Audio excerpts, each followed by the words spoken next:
Sebelumnya, terima kasih atas waktu dan kesempatan yang telah diberikan untuk kelompok kami, yaitu kelompok 8.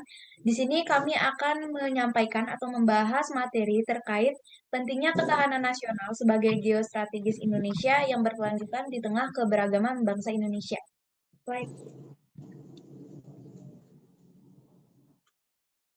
Oke, perkenalkan, nama saya Nimade Sawitri Mayani dengan akhiran NIM 09 dan teman saya.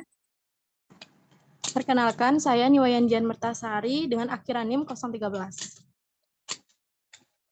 Baik, selanjutnya ada saya sendiri, Niwayan Ika Susanti dengan akhiran NIM 030.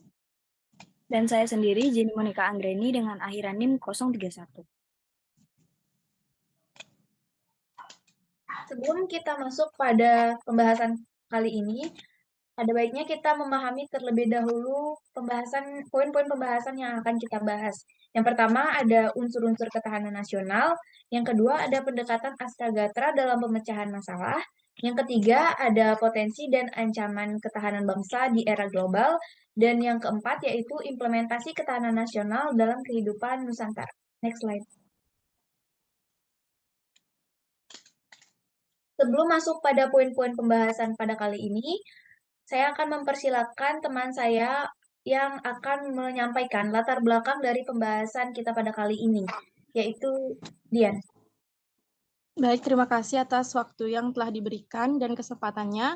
Baik, di sini saya akan menjelaskan latar belakang tentang ketahanan nasional atau geostrategi nasional. Ketahanan nasional adalah kondisi bangsa Indonesia yang meliputi segenap aspek kehidupan nasional yang terintegrasi, berisi keuletan dan ketangguhan mengembangkan kekuatan nasional dalam menggapai dan mengatasi segala tantangan, ancaman, hambatan, dan gangguan baik yang datang dari luar dan dari dalam untuk menjamin identitas, integrasi, kelangsungan hidup bangsa dan negara Indonesia. Pengalaman sejarah menunjukkan bahwa perpecahan dapat melemahkan perjuangan mengusir penjajah. Hal tersebut dapat dilihat dari bangsa Indonesia mengalami penjajahan yang cukup lama karena belum adanya kesatuan dan persatuan. Setelah proklamasi kemerdekaan pada 17 Agustus 1945, bangsa Indonesia belum luput dari berbagai gejolak dan ancaman dan kelangsungan hidup bangsa dan negara. Dengan posisi dan kondisi geografis, potensi sumber kekayaan alam, serta besarnya jumlah penduduk, Indonesia menjadi ajang persaingan, kepentingan, dan perebutan pengaruh negara-negara adikuasa. Oke, jadi next slide.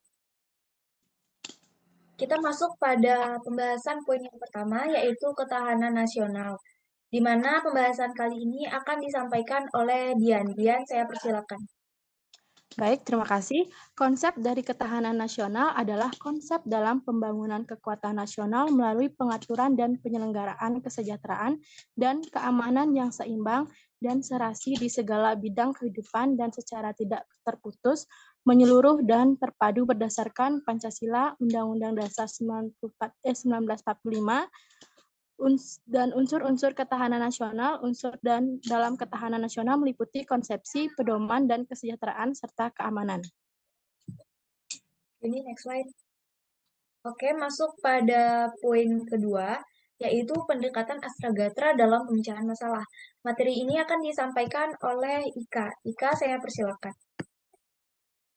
Baik, moderator, terima kasih atas waktu dan kesempatannya. Bagian materi kedua, yaitu dalam geostrategis nasional mengenai pendekatan astragatra dalam pemecahan masalah. Nah, perjuangan bangsa Indonesia untuk mencapai kemerdekaan dari tangan penjajah memang telah usai.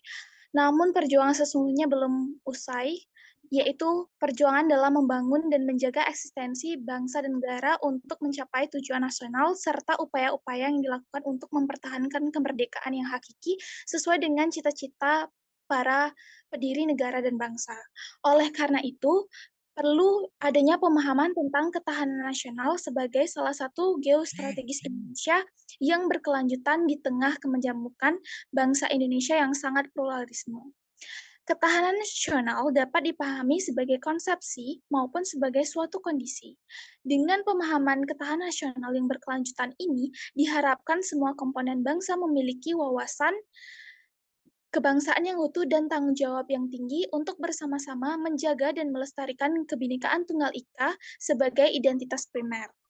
Lewat model Astagrata, di mana model yang berisi 8 gatra yang terdiri dari Trigrata, yaitu geografi, sumber daya alam, dan demografi, serta Pancagrata yang terdiri ideologi, politik, ekonomi, sosial, dan budaya, serta pertahanan dan keamanan.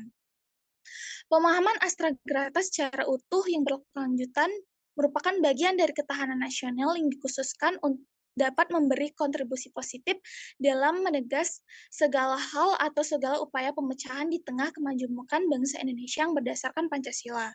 Dan implikasi ini diharapkan mampu menekan dampak negatif dari segala hal yang mempengaruhi kehidupan bangsa Indonesia di tengah keberagaman.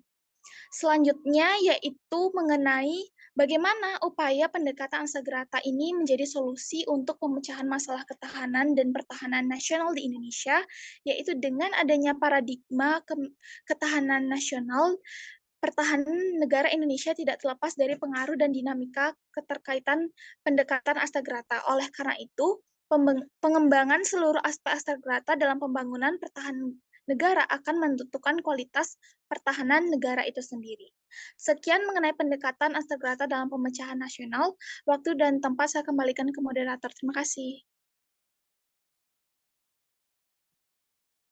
Oke, kita masuk pada pembahasan poin ketiga, yaitu potensi ancaman bagi ketahanan bangsa di era global. Pada pembahasan kali ini akan disampaikan oleh Jenny Monica Anggraini. Saya persilakan. Baik, terima kasih. Ketahanan bangsa adalah kemampuan suatu negara untuk bertahan dan menghadapi berbagai tantangan, baik dari dalam maupun luar negeri. Ketahanan bangsa itu sendiri didefinisikan sebagai kemampuan untuk memastikan keamanan, kestabilan, dan kesejahteraan bagi warganya.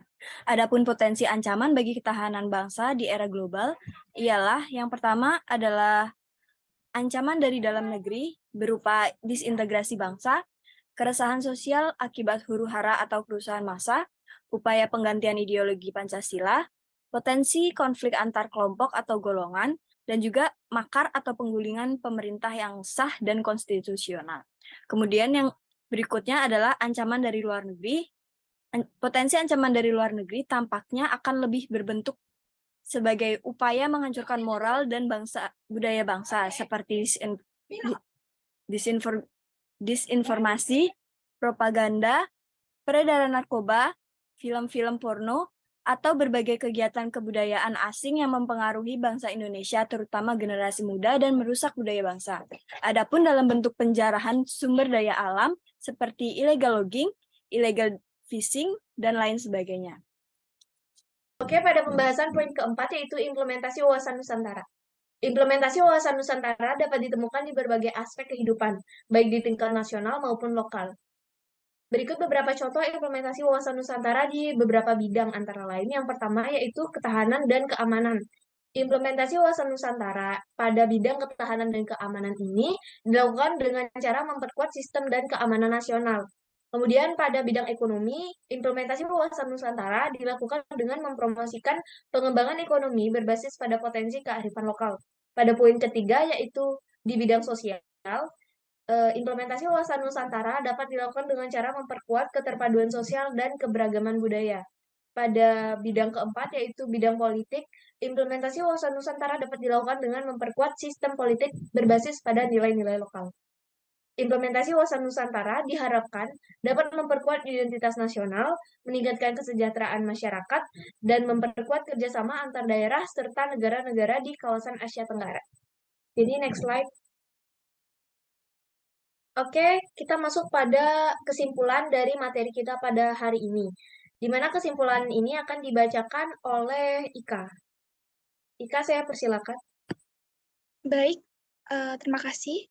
Mengenai kesimpulan. Nah, yang menjadi kesimpulan pada materi kita kali ini yaitu ketahanan nasional itu merupakan konsepsi dan landasan kenegaraan Indonesia. Ketahanan sebuah bangsa pada umumnya diperlukan guna untuk menjamin serta memperkuat kemampuan bangsa dalam rangka mempertahankan kesatuannya, menghadapi ancaman dan gangguan yang datang, serta mengupayakan segala sumber daya yang ada guna memenuhi kebutuhan hidup.